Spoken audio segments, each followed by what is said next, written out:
Blizzard player, always a Blizzard player. Let's go ahead and hop into game Pretty number much 2 how it here goes. for Zealots and the good guys. It'll be Tuma, Spider Queen, Zealots with a choice here.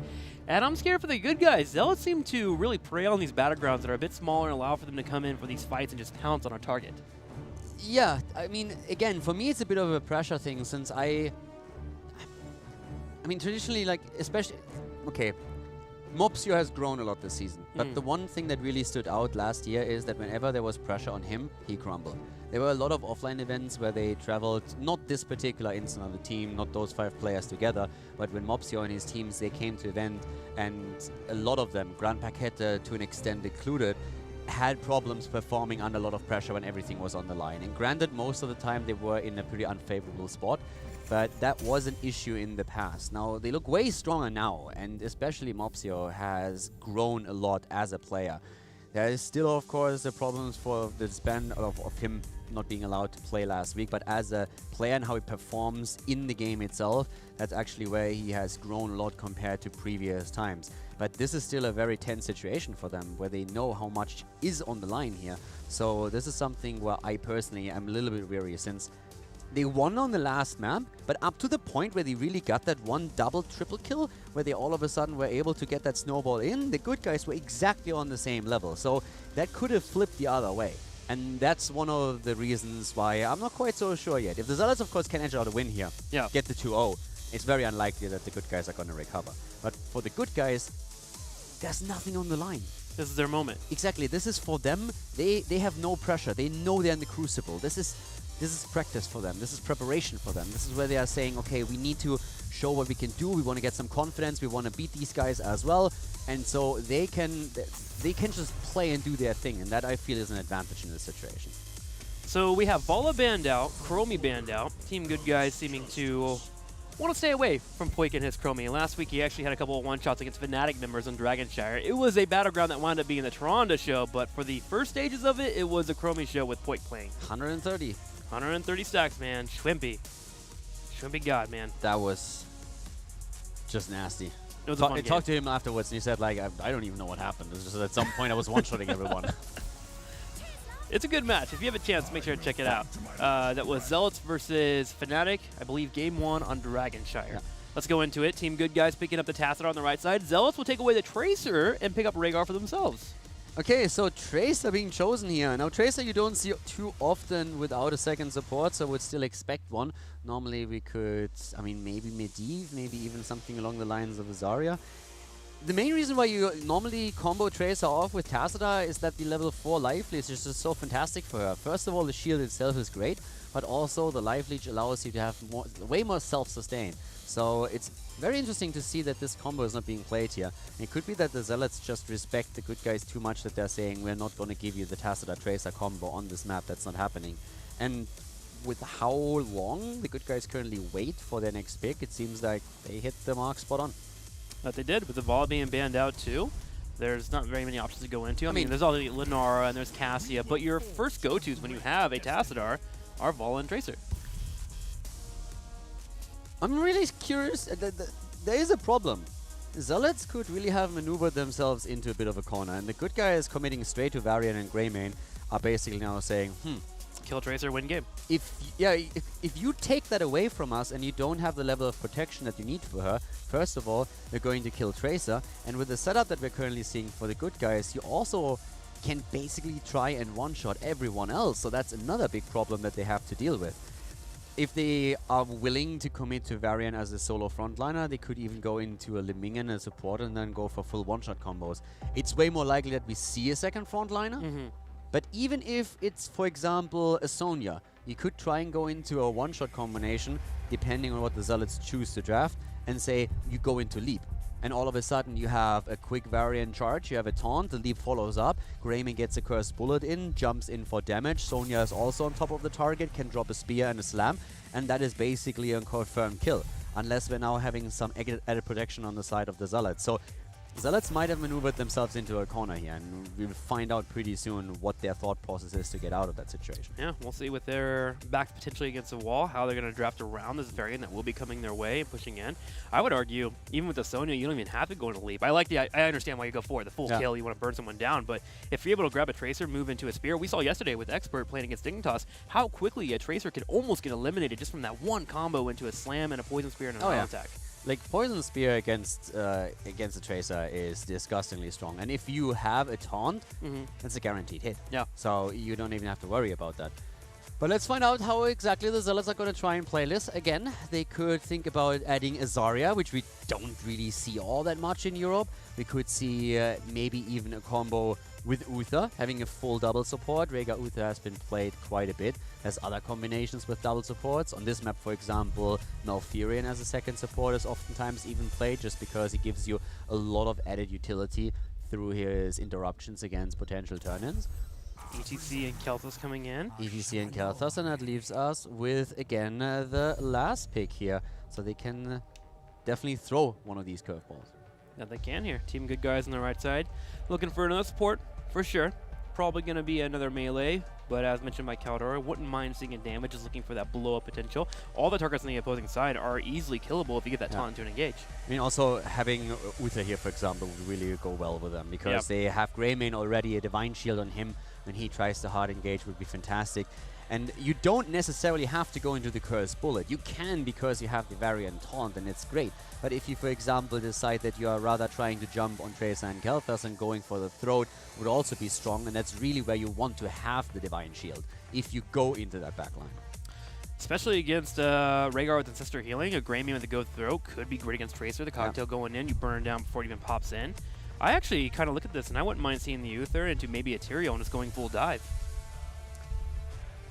Think Tyrael will be the a one bit? problem with the Tyrael that I have is that you are missing out on wave clear quite heavily. True. So I like that they go for Leoric for the solo lane. They decide to go with Oriel here. And they don't really have the best battery for Oriel. It still works with the second support, but I'm not quite... I personally would have leaned to a different healer here. But Oriel can work for them, no doubt about it. Adds a little bit more wave clear to the mix as well. Get the Ages for the Pulse Bomb. Yeah. Decent healing coming out there. Greymane's a pretty decent pseudo battery for her. For Zealots, do you consider grabbing the Uther here? I mean, you could and drop the Divine Shield out. There's only two choices. Either you go for a second frontliner, or you are heading straight into a second support. And with Tracer, I would prefer the second support. Then again, ETC is most likely going to run Proc Rock here, and it is Tomb of the Spider Queen. I was thinking maybe even about just simply adding a Medivh. He gives you a bit like the best of two worlds in that sense. So he can give some protection to Tracer, but he has also a bit of damage output. But there's Malfurion. So as I said before, Malfurion just excels as a second healer on this map. It's just... I don't think on any other map they would have gone for Malf, but Malfurion is just fantastic here. The constant interrupts that you have, the value and the wave play you get out of Moonfire build, there's so much that you can add with him. So Malf on this map is great as a second support, and it's the map where, in Europe at least, nearly exclusively we see him as a second support. Well, we'll see what's going to happen here as a Tracer has been picked up from the Zealots without a Tassadar, as Tassadar will be on the opposing side looking for those kills that can come in with that Variant Taunt that will be happening. Obviously, in the early game, it's going to be very similar to what we saw on Dragonshire. With Variant being in the mix-up, usually you don't see that much kill potential coming in until that 10 does hit. Luckily, they have a Greymane, who is enough of a nuisance in the early game to maybe keep Tracer at bay until that 10 does hit. I like the Zealots draft quite a bit. I'm still missing some of the damage potential on the side of the good guys here. Yeah, with just Greymane being there. I mean, Greymane is great for it, and Leoric can be super annoying later on, but I have to admit I would have preferred... I love Leoric on the battleground, don't get me wrong, and he's really strong. But I think with the setup that they're currently running, I would have preferred the Sonya a lot more and trying to go for one-shot combos against the targets that Varian gets. Because if you...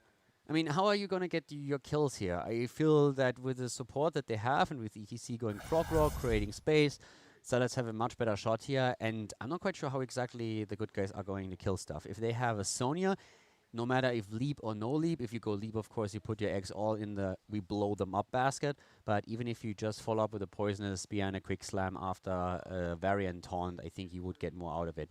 Now with Leoric, the idea behind Leoric these days is oftentimes that you want the damage reduction with Ominous Wrath after 13. Good luck hitting Tracer with that. Yeah. So who do you hit? You get Kel'Thas. Okay, that's great. But outside of that, can you really provide enough for the team? You have wave clear, you have some sustain, but I think it's going to be rough for the good guys to make this work. Maybe we'll see a different Leoric build. Let's go ahead and move into it. Game number 2, Tomb of the Spider Queen. It's going to be the good guys taking on the Zealots as they are down 1-0. Game number 2, everybody. The Zealots are going up against the good guys on Tomb of the Spider Queen with Grand Pakete on Rega, Mopsy on ETC, Poik playing Tracer for his team. We have Zarmini on the second support with Malfurion, and Shed on the Fire Mage playing Kel'Thas. The good guys on the right side, Kronaz playing your Ario, Raid Boss on Tassadar, BKB playing Varian, Zay will be your Leoric, and Antihero will be your Greymane as we head into the match.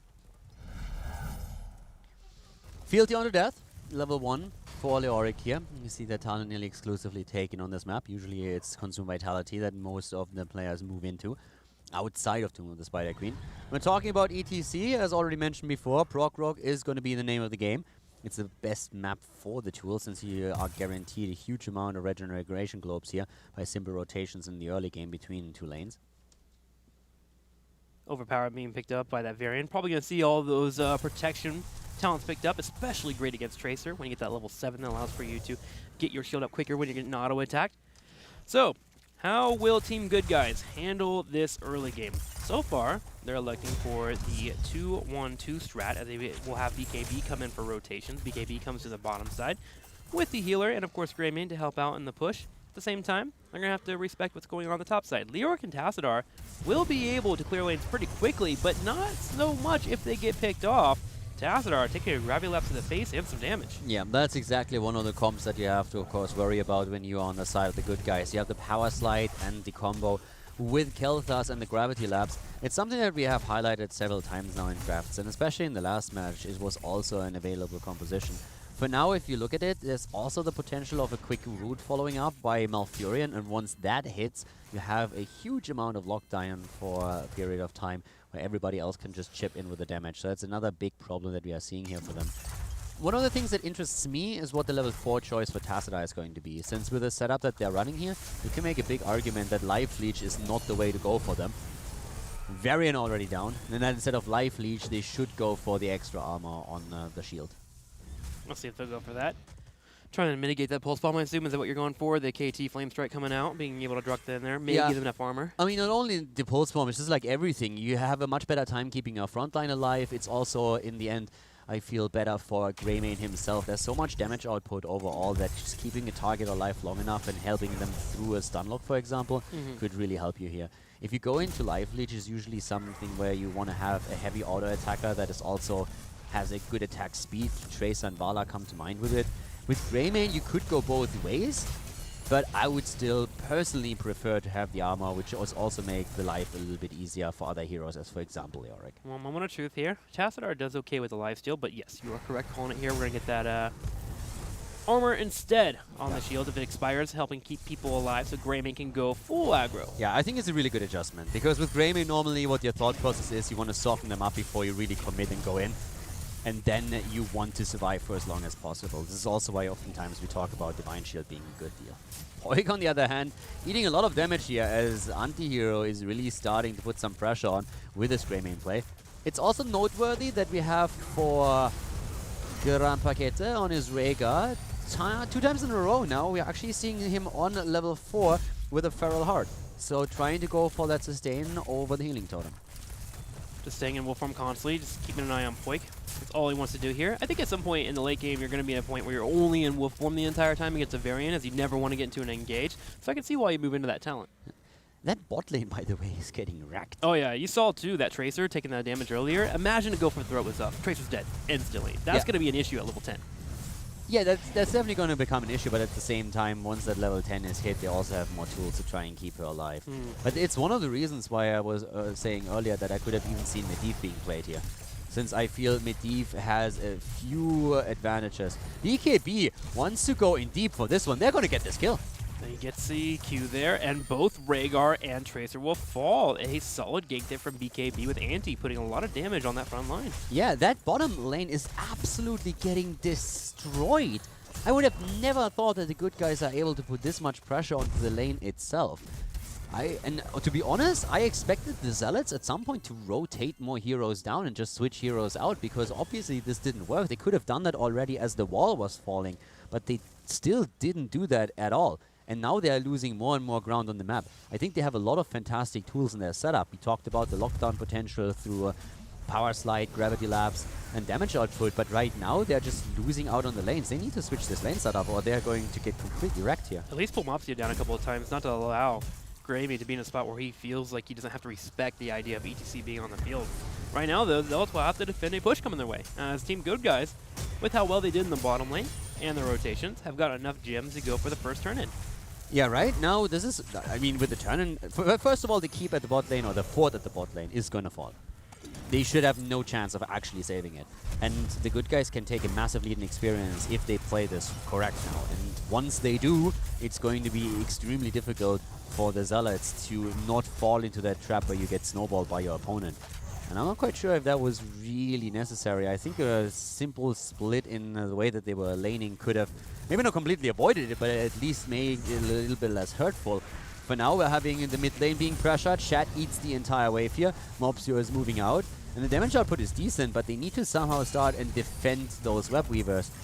Bottom has been defended, but the fort is nearly eliminated. Now the walls are starting to fall and the towers as well in the mid lane and up to the top. So the experience lead that we see for the good guys has been increased to nearly 1.5 levels. Yeah, Team Good Guys are very interested in working on this wall on the middle side here. They finally do peel off the Tassadar, go to the bottom and work on that fort. The top four also taking half damage here from the Zealots as they will continue to finally clear out this web weaver push.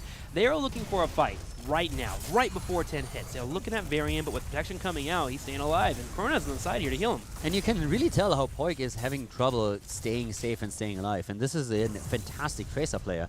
It's someone that we have highlighted in the past for his Tracer plays, but that's usually with a Tassadar and the help that Tassadar can give. If you look now at the experience, we have level 10 for the good guys. They have their heroic abilities, and that means that we're talking about Taunt right now, which is going to make it incredibly difficult for Poik to stay alive with go for the throw chosen for Greymane. So right now, a double turn-in is what the good guys are aiming for. They have taken down the fort at the bot lane, and they're going for the one up top. This is a fantastic spot for them to be in. I mean, this is as good as an early game as it gets. Yeah, Mopsio and crew will have to allow the Zealots to back up here. They need to let Team Good Guys go in for the turn-in. Zealots will buy some time by grabbing Giants in the bottom, which will help out with the web weavers that do come in. But Team Good Guys, aware of the only play that is up for the Zealots, come in on the side. It's only a Leoric and a Tassadar for now, but with BKB joining on that Varian, Grandpa Get looks like he's dead. Yeah, he can beast up a little bit, but that's about it. Rip Rhaegar. Man, he didn't even try. Life was just done. He knew. Yeah. He knew it was over. That was sad. A little bit. He could have even delayed the kill a bit, to be honest. Keep one hero around, keep him low, and then just like kill him a little bit later, but they don't want to risk it either. They're going to get that turn in either way, or at least they should. They have the gem count for it. And the Zealots, wow. I mean, they are 2 levels behind at this point. They are about to hit 10, which will be helpful. Again, grabbing that Phoenix, being able to move into later stages for that Kel'Thas will help them clear out the web weavers that are coming in. But you are right. It is looking very devastating at the moment. I really like that you are that class full guy, because it makes up for me being the exact opposite. So it's always nice that you're the yin to my yang, because right now, you are right, they have their heroics. I don't know. I think that cup just fell off the table. But at the same time, they are getting completely slaughtered here. That advantage that we are seeing with the heroics and with all that counter play is just fantastic right now. Just a keep. Yeah. It's looking like it. Here at 8 minutes, Team Good Guys with Giants, a web weaver, and 5 members in the bottom side are just moving in, killing the keep right away. They might actually go for more. Yeah. Remember when I said during the draft that the Zealots might have put themselves into a bit of a corner with their early Tracer draft, picking it away from Tassadar? No, I don't remember that. I think that's what we're seeing here right now. I actually thought they salvaged the draft pretty well considering how it started out for them. But the good guys completely checkmated them with that Varian, and this early game that they were able to put on the table here is insane. The only way for the Zealots to come back into this is try and get their 13 and try to win a team fight. Again, they have the tools. A good mosh pit, for example, could really make the difference here. But right now, 9-minute keep, all of the forts gone except for one in the middle, and this is going to fall in a few seconds. How do you cover from this? This is going to be rough. Well, first off is get 13, as you mentioned. Get a turn-in. Get those gems dropped off. Try to start opening the map yourself. Remember, if you do kill a couple of forts, you will get that comeback experience, which is always helpful. And try to kill Greymane. It will be difficult with that Leoric, very handy in the front line, and then 2 supports keeping him alive. But that is their way to victory. Find a way to get a turn-in, kill Greymane, and start to open up the map. It shows, on the other hand, also how difficult it can be to play Tracer without Tassadar, especially if your opponent has thought about how to counter you. And Varian is fantastic in this spot, and we have highlighted him always as a Tracer counter, a hard counter, more or less even, if played correctly, and that's what we're currently seeing here. And the good guys, they go for the boss, they try to still get the interrupt here. It's only Greymane up to the top, the rest of the team is just attempting to make sure that they're not getting, that they are making sure that there's no turn-in. I'm also a little bit surprised to see how well Oriel works out in this current setup here for them. So yeah, it's pretty impressive. The good guys doing a fantastic job here on the map. Yeah, the level lead certainly helping out too. And Team Good Guys with the Tassadar and a Greymane will grab the boss to the top side, and they deny the turn-in, which is a normal counter that will usually happen if your opponents are trying to stop that boss from being effective. They turn around and put some damage on Leoric, so they'll get a kill on Zay, which is helpful, again trying to get that experience. But time is ticking. They can't sit here forever trying to turn in when a boss is pushing their top lane. I mean, at this point, they were sacrificing Zay. They were basically just saying, yes, it's fine if you die. Just die, whatever. So right now, the Web Weavers are going to come down, but the boss is already busy up at the top. The death of the Leoric was a bit of a setback, but they still have a 3-level lead. The question here is really, can Zealots somehow get this turnaround? Can they make that comeback happen? Can they get that one mosh pit they need to get a few kills and turn it around? The keep at the top lane is likely to fall. The boss is still active there. The Web Weavers are trying to push it back. But if that keep now falls as well, how will you ever be able to move back? They might just be able to save it here. It's going to be a close call though, but one swipe. Oh, last hit actually connected. 3-level lead, 16 versus 13 in talents and levels. 2 keeps down, only 11 minutes and 30 into the game. I mean, you know you have to fight with a talent disadvantage if you're the Zealots right now. Yep, I'm watching Mopsio here. Tracer is down. Oh no, Tracer falling there. Killed in the middle.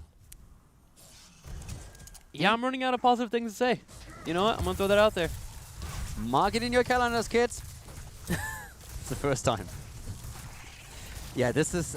I mean, again, I'm looking for ways to come back into this. If you have a better early game and you are able to play on eye level with your opponent, then I feel you have a chance to really make these plays happen. But from the get-go, they were 2 levels behind as they were hitting level 10. So there was already a double turn-in committed, and that led to a keep being killed. So it's again that snowball, thanks to the early game, that the Zealots fell victim to here. And the good guys are at this point just looking so dominant that it seems pretty impossible for the Zealots to come back at all. With 2 keeps down? It's time for bush strats. Sit in a bush, wait for the 5-man to run around, power slide, and mosh pit him. Yeah, exactly. Get the 5-man mosh and then take it from there. Yeah, simple. Easy. Plan B right there. Power slide comes in. They look at Zay. Mosh pit does go off. It will hit Oriel. We're going to have the Archon being popped at the same time, but Kael'thas just gets completely deleted. Anti-hero on the right side looking for Poik. You see him. He is targeting that hero as much as they can. He will get Grandpa as well, and Poik, he dashes away, but it's too late. 3 of his team members are already dead. Yeah, and they lost a huge amount of gems as well. That's also the end of Tracer, and that's going to be the end of the game. As we see Malfurion explode. The gamble of the Zealots after he saw the early Tassadar pick and Vala banned out, they immediately said, alright, we got this, we picked Tracer away, they're not going to get it. And the good guys immediately reacted and said, okay, if you pick Tracer, then we, without a Tassadar, we are going to simply drop Varian and Greymane into the mix. Let's see how you get out of that pickle. And as it turns out, the Zealots, they had maybe a good idea here, but it didn't work out at all. And this is the end of game number 2. The series all of a sudden tied as the good guys win to the Spire Queen. And that is how the cookie crumbled. A 1-1 tie-up here between Good Guys and the Zealots. The Playing Ducks got to be happy with that victory there. Yeah. As the Good Guys completely dominate the early game. One thing that feels a little bit bad is that even if the Good Guys now win and the Zealots lose, it still means that the Ducks sit at home are like, all right, first step. It's Fnatic. Now let's take Fnatic down. It's a hard day, but still, we're moving through it slowly but surely. A tied up series 1-1. We'll be getting ready for a game at number 3 soon here. I am kind of curious to see if Zealots can turn it back. I mean, obviously, you could look at that and say, all right, our early game, not so hot. Let's just go into game number 3 and play a little bit better. You could tell with that fight at the end that they realized, okay, this game's done. Let's try and make a Hail Mary happen. If not, we got game 3. It comes down to the draft. You see the Tacita, Vala is banned, and you're saying, okay, they want to have Tracer, pick Tracer away. And at that point, the good guys are just like, you serious? Without Tacita? Really? You think you want to do this? All right, he has a variant, he has a Grey Mane. Good luck. Try to salvage that. And I think they had tools. They had a couple of really good tools, but with how aggressive the good guys were against structures, that early lead that they got in experience is absolutely snowballed. That bottom lane just got beat up way too quickly. That fort was nearly dead before first turn even happened. And they never reacted to it. No. They just sat there and accepted it, and then a double kill even happened against Rhaegar and against Tracer, and that was just the beginning of the end. At that point, the Turnin comes in, and they just destroyed with it. Well, you guys have been tweeting us all morning your favorite moments from 2017. And we have a couple to share here before we move into a commercial break. Hacks M. Jock. The best HGC moment for me this year so far is the fight at the boss, 16 minutes into the final map at mid-season brawl. That was a good moment. That was a fun one. Yeah. Next It's a great one. series. Watching HGC while eating banana and a pineapple pizza. All right, ADRD triggering North America. Did he say I banana like and it. pineapple? Like, Yeah, he actually wanted to go with pineapple first. He wanted to trigger an A little bit. Yeah. And then he was just like, I can top this. I can just go cool. It triggered me. Like, I'm the mad scientist. yeah. There I've we tried pineapple pizza because everyone talked about it. You know what? I came around. It's good. It's good. Yeah. It's tasty. But banana, a little too far, ADRD. We'll be right But then back after again, this commercial break. Have you ever tried it? I have not tried it. You This see? is the HGC. There you go. In HGC Cheer.